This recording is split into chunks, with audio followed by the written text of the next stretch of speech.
So, ayan guys, ito ang aking, talagang mahilig talaga ako sa malalamig guys. Ayan, ito ang aking pinakapagtanggal pagod. Ayan, gagawa tayo ng iced coffee. Ayan, with milk. Ayan guys, ganyan lang ako gumawa. Coffee, ayan, magano lang tayo ng coffee. Walang sugar yan guys, ano lang. Yung condensed milk lang. So, ayan guys, lagyan ko siya ng condensed milk. Yan. Ganyan lang. Ganyan lang ang ginagawa ko, guys. Yan. Ano lang natin siya. I-mix well.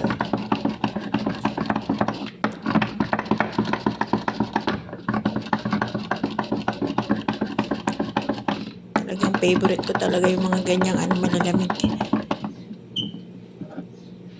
Yan. Add pang konting water. Hot water yan, guys.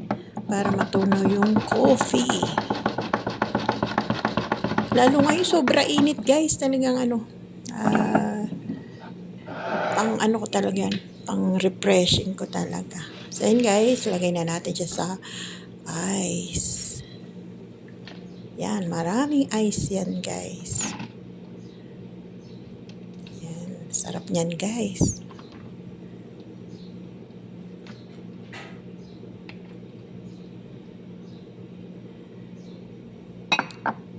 Then, added natin ng fresh milk. So, yan guys, ganyan lang kasimple yung aking ginagawa na mga iced coffee.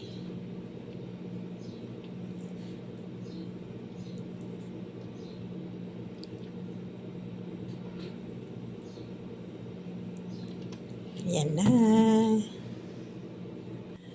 Yan, i-mix lang natin. Ayan na siya guys. Ganyan lang. Grabe ang sarap niya. Hindi siya matamis guys. Mas nag-aano yung lasa ng coffee. Tapos malamig na malamig. So, paano guys? Try nyo guys.